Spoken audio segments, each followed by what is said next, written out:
Antichrist nga daw ba ang Olympics? Ito ang klaseng paligsahan na inaabangan ng lahat ng manlalaro sa buong mundo. So paanong na-involve ang sports sa religion? Sa isang religious na bansa tulad ng Pilipinas, itong palarong to ang isa sa mga inaasam-asam nating magkaginto.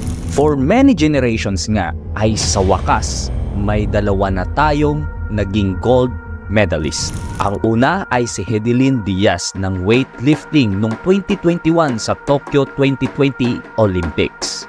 At ngayon ay ang second Filipino na nagka-gold medal, at di lang isang gold medal ang nakuha niya kundi dalawa sa gymnastics. Walang iba kundi si Carlos Yulo. Buong bansa ay nagbubunyi sa kanilang binigay na karangalan sa Pilipinas. Pero naging usap-usapan din ang kakaibang kategori ng sports ng kanilang napanalunan. Dahil si Hidilyn ay nanalo sa palakasan, na commonly ay lalaki ang nag-e-excel. At kay Carlos naman sa kabilang banda ay nanalo sa gymnastics na commonly babae ang nag-e-excel dahil sa flexibility ng katawan. Could this also be the time na maputol na ang stereotyping nating mga Pilipino about gender discrimination pagdating sa sports? Or could this be an issue pa rin sa magiging tingin ng tao sa iyong tunay na sexuality based sa napili mong sports? Connected din ba dito ang religious belief ng mga Pilipino? Saan nga ba kasi nagsimula ang Olympics at bakit ito ginaganap sa buong mundo? Against nga ba ang Olympics sa pinaniniwalaan mong religion? Ang pinakaunang Olympics ay ginanap noong 776 BCE sa Olympia, Greece bilang part ng religious festival honoring their god Zeus. Every 4 years itong ginaganap. Ang pinakaunang laro ay ang foot race, hanggang sa nadagdagan ito ng wrestling, boxing, chariot racing, pancration at pentathlon. Ang pancration ay isang mixed martial arts, samantalang ang pentathlon naman ay ang running, long jump, javelin throw at iba pa. Although ito ay isang laro lamang, pero extremely dangerous itong ginagawa noon. Tulad ng pancration, dahil nga ito ay no-hold-barred combat sports that could result into serious injury or even death. Ang premyo ng mga nananalo sa Olympics noon ay hindi gold, kundi isa lamang simpleng olive wreath na mula sa sacred olive tree of Zeus. Madami na palang champion na Pinoy noon dahil ginagawa na natin dati yan. Kaso lang, gawa sa santan flowers. Pero grabe no, halos magpatayan sila para lang sa premyong dahon. Sa original na Olympics ay pinagbabawal ang mga babae na sumali or manood man lang dahil nga sa hindi pantay ang pagtrato noon sa mga babae. Ang mga atleta din noon ay nakahubad na naglalaro. Tawag dito sa practice na to ay gymnos. Ito ay isang appreciation sa male body at mas maipakitang equality among competitors. Dito nanggaling ang salitang gymnasium, meaning a place to train naked.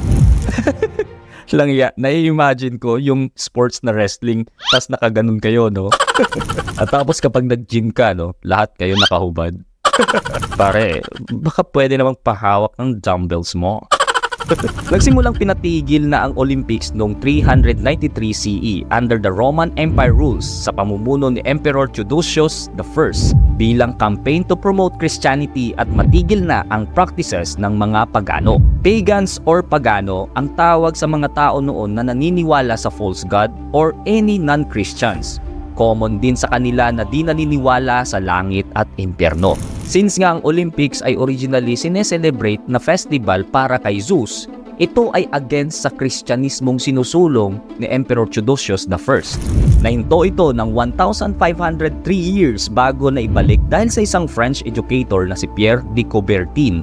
Sinabi niyang magandang paraan ang Olympics para mag-promote ng international peace and understanding through sports. So noong 1896 ginanap ang Modern Olympics sa Athens, Greece. Pero 14 nations pa lang noon ang kalahok. Hanggang sa lumawak ito at dumami na rin ang bansang sumali dito. Pero ilang beses din itong nahinto dahil sa World War I and World War II. Sa ngayon ay nag-evolve na ang Olympics. May Winter Olympics at meron na ring Paralympics para sa mga may kapansanan. They also promote gender equality and environmental sustainability. Olympics continue to be one of the most prestigious and widely watched sporting events, symbolizing the spirit of competition, unity, and international cooperation. Olympics has evolved from small religious festival in ancient Greece to a global phenomenon that brings together athletes from the world to celebrate excellence, sportsmanship, and international friendship. Congratulations, Carlos Yulo, at sa lahat ng mga Pilipinong nagre-representa sa Pilipinas para patunayan ang lakas ng Pilipino pagdating sa sports. Indeed, you prove that greatness in sports lies not just in victories, but in the spirit of sportsmanship and relentless pursuit of excellence. Well, just a friendly reminder.